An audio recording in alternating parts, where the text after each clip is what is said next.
നമുക്കിന്നേ ഈ ഒരു ഹാർട്ട് ഉണ്ടാക്കി നോക്കാം. നിങ്ങൾക്ക് ഇഷ്ടമുള്ള 2 കളർ പേപ്പർ എടുത്ത് അത് ഇതുപോലെ ഒന്ന് മടക്കാം. ഇനി പെൻസിലും സ്കെയിലൊക്കെ എടുത്തോ, കുറച്ചേ മെഷർമെൻറ്റ്സ് ഒക്കെ ഉണ്ട്. ഇനി വീഡിയോയിൽ കാണുന്ന പോലെ 8 സെൻറ്റിമീറ്റർ മാർക്ക് ചെയ്യുക. പിന്നെ പേപ്പർ നമ്മൾ ഇങ്ങനെയാണ് കേട്ടോ മടക്കിയത്. ഇനി അതിൻ്റെ മുകളിൽ ഇതുപോലെ ഒന്ന് വരച്ചു കൊടുക്കുക. അതല്ലെങ്കിൽ ഒരു 4.5 സെൻറ്റിമീറ്റർ മാർക്ക് ചെയ്തിട്ട് വരച്ചു കൊടുത്താലും മതി. ഇനി ഇതിൻ്റെ ഉള്ളിൽ 2 സെൻറ്റിമീറ്റർ വീതം മാർക്ക് ചെയ്ത് 3 ലൈൻസ് ഇതുപോലെ വരച്ചു കൊടുക്കണം. ഇനി മെഷർമെൻറ്റ്സ് ഒന്നുമില്ല, ഇതൊന്ന് കട്ട് ചെയ്താൽ മതി. ഇനി ഇതേപോലെ തന്നെ ഈ പേപ്പറിലൊന്ന് ചെയ്യണം. ശരിക്കും നമുക്ക് ഈ 2 പേപ്പർ ഒരുമിച്ച് വെച്ച് ചെയ്യാവുന്നതേ ഉള്ളൂ.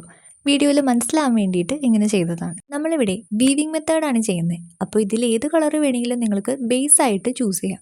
വീഡിയോയിൽ കാണുന്ന പോലെ നമ്മൾ 4 സ്ട്രിപ്സ് ആണ് കട്ട് ചെയ്തത്. അപ്പോൾ ആ പേപ്പർ സ്ട്രിപ്പൊക്കെ ഓരോന്നായിട്ടാണ് നമ്മൾ ചെയ്യുന്നത്, 1 by 1 ആയിട്ട്. ആദ്യം ഒരു പേപ്പർ സ്ട്രിപ്പ് എടുത്ത് വീഡിയോയിൽ കാണുന്ന പോലെ ഇങ്ങനെ ഒന്ന് കണക്ട് ചെയ്യാം. അപ്പോൾ അതാ ഇതുപോലെയാണ് ചെയ്യുന്നത്. ഇനി ഇതുപോലെ നേരെ കവർ ചെയ്താൽ മതി. അപ്പോൾ ഈ 2 മെത്തേഡ് തന്നെയാണ് വീണ്ടും റിപ്പീറ്റ് ചെയ്യേണ്ടത്. പിന്നെ അടുത്തത് ചെയ്യുമ്പോൾ ആദ്യം ഡയറക്റ്റായിട്ട് കണക്ട് ചെയ്യുക, പിന്നെ നമ്മൾ ഫസ്റ്റ് ചെയ്തില്ലേ അത് തന്നെ റിപ്പീറ്റ് ചെയ്യുക. പിന്നെ ഈ ഒരു ക്രാഫ്റ്റിനെ പേപ്പർ വീവിംഗ് എന്നാണ് പറയുക. അറിയുന്ന ഒരുപാട് ആൾക്കാരുണ്ടാവും. ഇനി അറിയാത്ത ആരെങ്കിലും ഉണ്ടെങ്കിൽ കറക്റ്റ് മെഷർമെൻറ്റിൽ പേപ്പറൊക്കെ കട്ട് ചെയ്ത് ഒന്ന് ചെയ്ത് നോക്കാം. കാണുമ്പോൾ കുറച്ച് ഡിഫിക്കൽട്ടായിട്ട് തോന്നിയാലും ഈ ഒരു പേപ്പർ ഹാർട്ട് യൂസ് ചെയ്ത് നമുക്ക് പല വെറൈറ്റി ക്രാഫ്റ്റും ചെയ്യാൻ പറ്റും.